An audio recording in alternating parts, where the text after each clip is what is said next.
Hello and welcome back to my YouTube channel. इस video में हम ये देखेंगे कि कंप्यूटर नेटवर्क्स होता क्या है, कंप्यूटर नेटवर्क्स का इंपॉर्टेंस क्या है। उसके बाद इस कंप्लीट सीरीज़ में हम आईपी एड्रेसिंग से रिलेटेड सारे टॉपिक्स को कवर करेंगे। ये टॉपिक आपके गेट और यूजीसी नेट में बहुत ज़्यादा हेल्पफुल होने वाला है।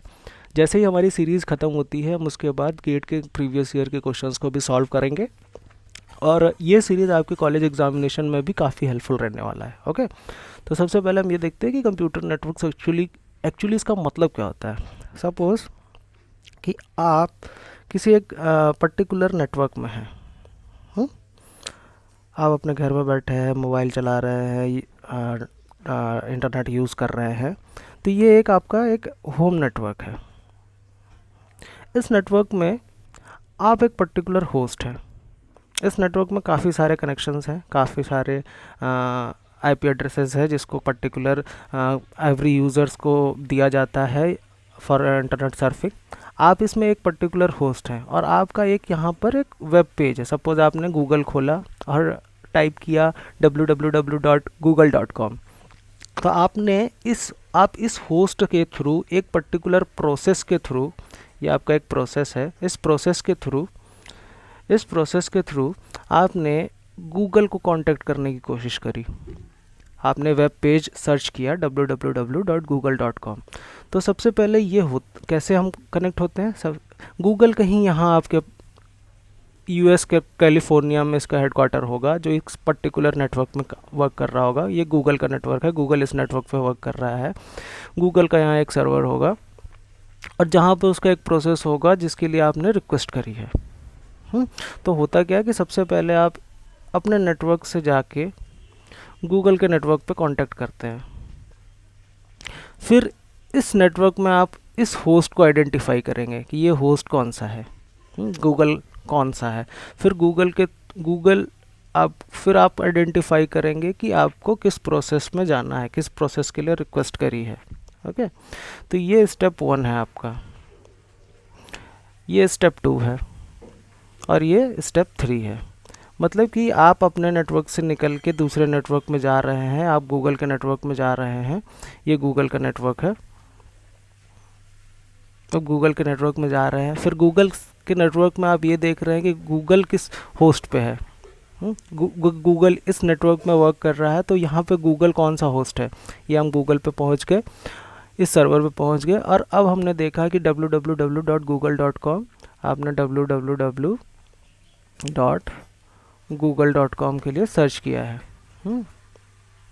तो आपको एक पर्टिकुलर प्रोसेस तक जाना है। तो ये हमारा पूरा 1 बाय 1 स्टेप है। तो हमने सिर्फ आईपी एड्रेस के लिए सिर्फ ये नेम दिया है www.google.com, ये नेम प्रोवाइड कराया अपने सिस्टम से या अपने मोबाइल से या अपने पीसी से, किसी से भी हमने सिर्फ एक नेम प्रोवाइड कराया। मगर इस नेम से हम कैसे इस नेटवर्क तक पहुंच पाएंगे, ये आईपी एड्रेस के थ्रू होता है।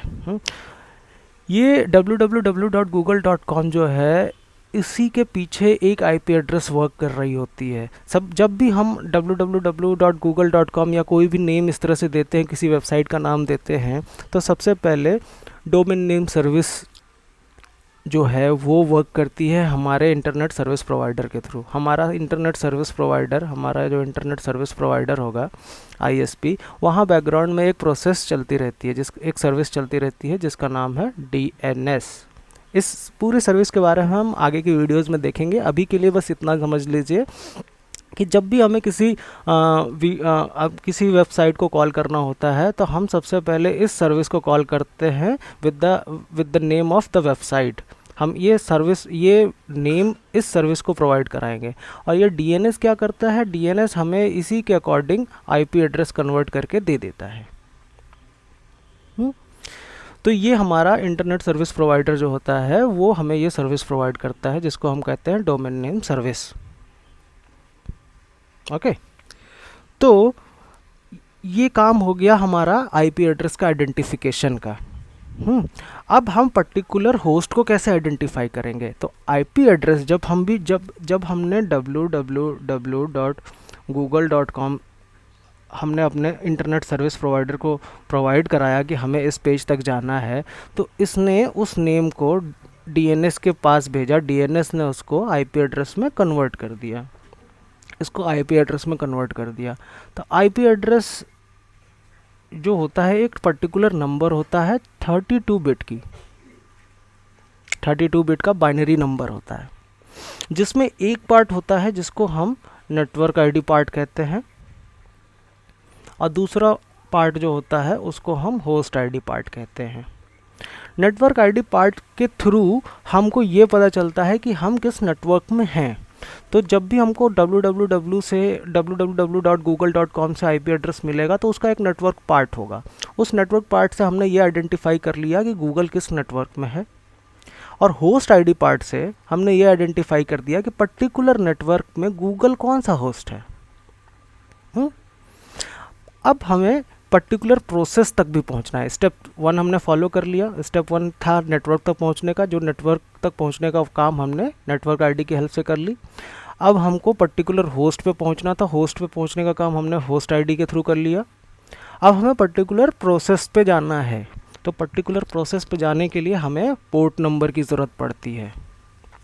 पोर्ट नंबर, हम किसी भी प्रोसेस को यूनिकली आइडेंटिफाई पोर्ट नंबर के थ्रू ही करते हैं। अगर हमने एक वेब एप्लीकेशन चला रहे हैं, सपोज दैट हम क्रोम चला रहे हैं, तो क्रोम में 3-4 टैब खोल रखे हैं, एक पे फेसबुक चला रहे हैं, एक में गूगल चला रहे हैं, एक पे मान लीजिए यूट्यूब चला रहे हैं, और हम हर पेज की रिक्वेस्ट के लिए एक ही कनेक्शन यूज़ कर रहे हैं। तो हमें पता कैसे चलता है कि किस रिक्वेस्ट का रिस्पांस हमें किस पेज पे भेजना है, यूट्यूब पे भेजना है कि गूगल पे भेजना है कि फेसबुक पे भेजना है, ये हमें पोर्ट नंबर के थ्रू ही पता चलता है। यूट्यूब का पोर्ट नंबर अलग है, फेसबुक का पोर्ट नंबर अलग है। तो जैसे हमने यहाँ पे एक HTML पेज की रिक्वेस्ट करी है, तो HTML का वेल डिफाइंड पोर्ट नंबर है। HTML का सबको पता है, HTML रिक्वेस्ट की जो वेल डिफाइंड पोर्ट नंबर होती है वो 20 होती है, 80, पोर्ट नंबर 80।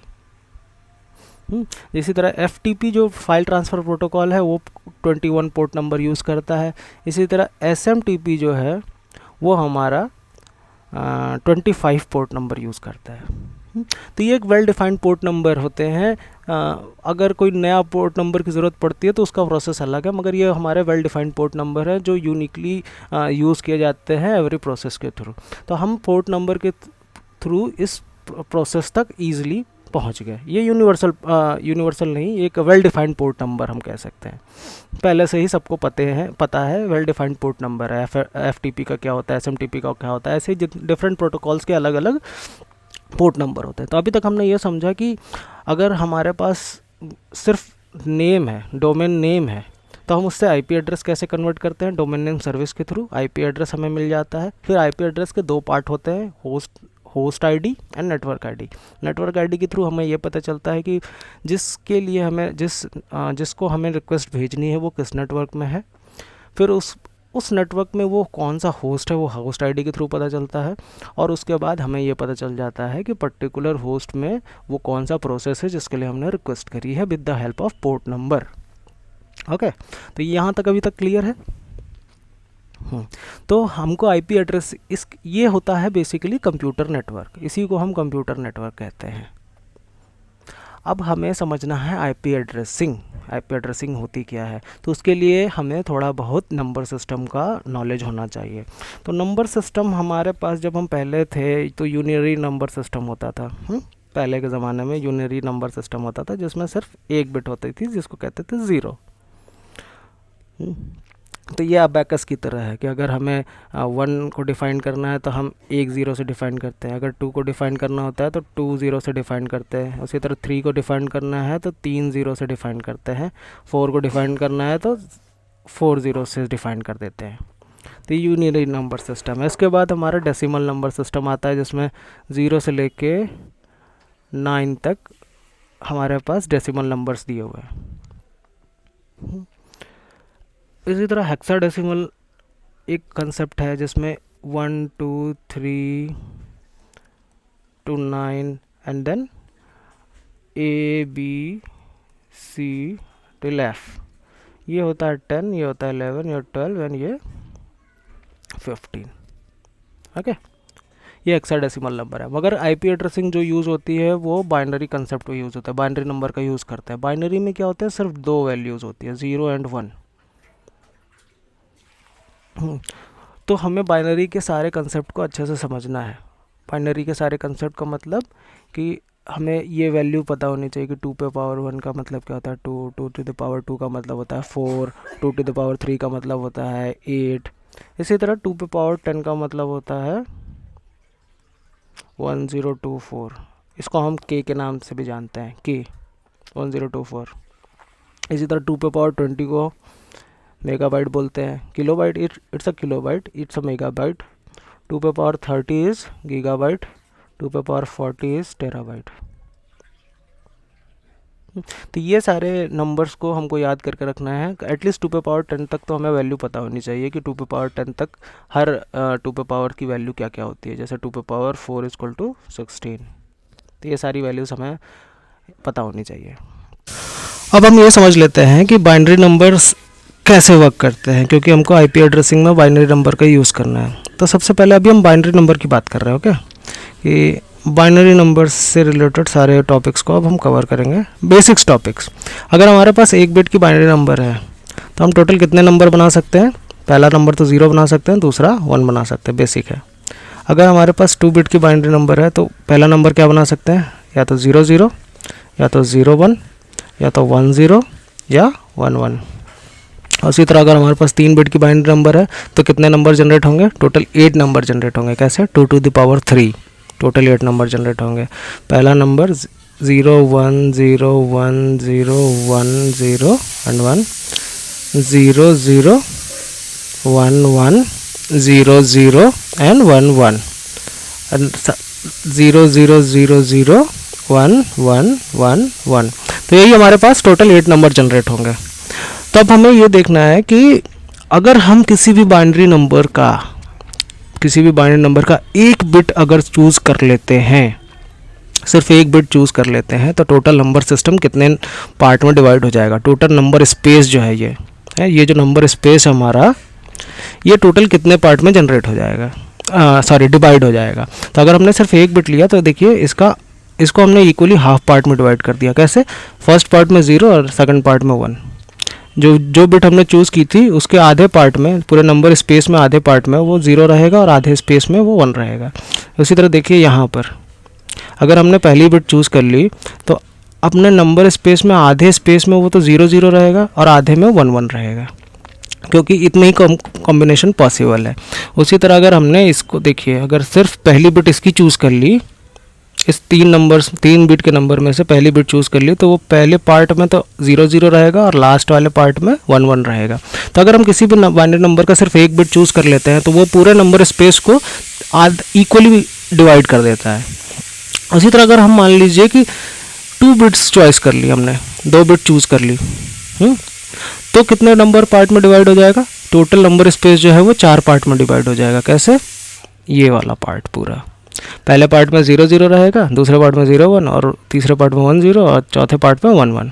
उसी तरह अगर हम इसमें भी देख लेते हैं तो अगर हमने 2 बिट चूज़ कर ली, स्टार्टिंग की 2 बिट चूज़ कर ली, तो ये पूरे नंबर सिस्टम को, नंबर स्पेस को 4 इक्वल पार्ट में डिवाइड कर देता है। कैसे, पहले पार्ट में 0 0, दूसरे पार्ट में 0 1, तीसरे पार्ट में 1 0 और चौथे पार्ट में 1 1। तो इसी तरह अगर हमारे पास कोई नंबर है जो n बिट लॉन्ग है, ये n बिट लंबी नंबर है, और इसके हमने k बिट को चूज़ कर लिया, टोटल k बिट को चूज़ कर लिया, तो ये टोटल नंबर स्पेस को कितने पार्ट में डिवाइड कर देता है। टोटल इसका सबसे पहले इसका टोटल नंबर स्पेस कितना होगा, 2 to the power n bit के नंबर से, n बिट के बाइनरी नंबर से हम total 2 to the power n numbers generate कर सकते हैं। अगर इसके k पार्ट को हमने चूज़ कर लिया तो इस पूरे नंबर स्पेस को total 2 to the power k parts में डिवाइड कर देगा। जैसे यहाँ पर हमने देखा था कि 3 बिट की नंबर है, इसमें से हमने 2 बिट चूज़ कर लिए थे, तो इसने total 2 to the power 2 parts में डिवाइड कर दिया पूरे नंबर सिस्टम को, first one, second one, third one and fourth one. इसी तरह अगर हमने k बिट चूज़ कर लिया तो टोटल नंबर स्पेस को ये 2 to the power k parts में डिवाइड कर देगा, यानी कि 2 to the power k parts, total 2 to the power n numbers हैं हमारे पास, total 2 to the power n numbers हैं। 2 to the power n numbers को इसको ना 2 to the power k parts में डिवाइड कर दिया, तो एक पार्ट के पास कितना नंबर आ जाएगा, 2 to the power n divided by 2 to the power k, which means 2 to the power n minus k. तो each part have 2 to the power n minus k numbers। जैसे इस पार्ट में 2 numbers है, इस part में भी 2 number है, इस पार्ट में भी 2 नंबर है और इस पार्ट में भी 2 नंबर है, तो हर पार्ट में 2 to the power n minus k numbers आ जाएंगे। और टोटल कितने नंबर है, 2 to the power n numbers है। और टोटल कितने पार्ट बनेंगे, 2 to the power k part बनेंगे, क्योंकि हमने k बिट चूज़ किए हैं। और each part have 2 to the power n minus 1 numbers. तो ये बेसिक कंसेप्ट है आईपी एड्रेस का। सबसे पहले जब आईपी एड्रेस बनी थी, जब आईपी एड्रेस का कंसेप्ट आया था, तो हमारे पास टोटल 32 बिट का नंबर था, 32 बिट। आईपी एड्रेस जो है वो 32 बिट के हैं, तो उसके 8 बिट को हमने चूज कर लिया था for the network ID part, और रिमेनिंग जो 24 बिट है उसको हमने होस्ट आईडी पार्ट के लिए रिजर्व रखा था। तो टोटल कितने आईपी एड्रेसेस पॉसिबल है, टोटल हमारे पास 2 to the power 32 IP addresses possible है 32 बिट के नंबर से। मगर उसका 8 बिट जो है, स्टार्टिंग का 8 बिट जो है, उसको हमने नेटवर्क आईडी पार्ट को दे दिया। तो टोटल इससे कितने नेटवर्क पॉसिबल है, 2 to the power 8 networks possible है। टोटल 8 नेटवर्क पॉसिबल है, और every network has 2 to the power 24 host. Okay, 2 to the power 24 host यानी 16 million, around 16 million host. Each network has 2 to the power 24 host, यानी 32 bit को अगर हमने 8 part में इस तरह से डिवाइड कर दिया, जिसके पहले नेटवर्क आईडी पार्ट में 8 बिट है और 24 बिट होस्ट आईडी पार्ट को दे दिया, तो टोटल कितने नेटवर्क पॉसिबल हैं, 2 to the power 8 network possible है, और each network has 2 to the power 24 host. तो ये स्टार्टिंग का कंसेप्ट था जब हमारे पास नेटवर्क्स इतने नहीं होते थे पूरे वर्ल्ड में, around world 2 to the power 8 यानी 256 नेटवर्क्स। तो उस समय जब 80s में नेटवर्किंग का कंसेप्ट आया था, तब इतना नेटवर्क की ज़रूरत नहीं पड़ती थी, अराउंड 100 नेटवर्क्स थे उस समय ऑल ओवर द वर्ल्ड। मगर इस समय किसी एक सिटी में ही इतने नेटवर्क्स अवेलेबल हो जाते हैं, और एक नेटवर्क में 16 मिलियन होस्ट है। यहाँ पे 16 मिलियन होस्ट किसी एक नेटवर्क में जनरली पॉसिबल नहीं है, अगर वो नासा जैसा बड़ा नेटवर्क हो, तभी नासा, पेंटागन, इसरो, इस तरह के बड़े नेटवर्क्स में ही इतने मिलियन होस्ट की ज़रूरत पड़ती है, नहीं तो इतने बड़े होस्ट की ज़रूरत पड़ेगी नहीं हमें। तो ये एक डिसएडवांटेज था। तो हमने अगर स्टार्टिंग में इस तरह से 32 बिट आईपी एड्रेस को सिर्फ एक पार्ट में डिवाइड कर दिया 8 और 24 में, और 8 बिट नेटवर्क आईडी पार्ट को दे दिया और 24 बिट होस्ट आईडी पार्ट को दे दिया, तो स्केलेबल नहीं है ये। तो स्केलेबल बनाने के लिए हमने एक अलग कंसेप्ट लाया आईपी एड्रेसिंग में, जिसको क्लासफुल आईपी एड्रेसिंग कहते हैं। Classful IP addressing. तो नेक्स्ट वीडियो में हम ये देखेंगे कि क्लासफुल आईपी एड्रेसिंग क्या होती है और उसके कंसेप्ट्स को समझेंगे। ओके, तब तक के लिए बने रहिए। अगर कुछ भी वीडियोस में डाउट आता है तो आप कमेंट में बता सकते हैं, हम उसको रिजॉल्व करेंगे। ओके।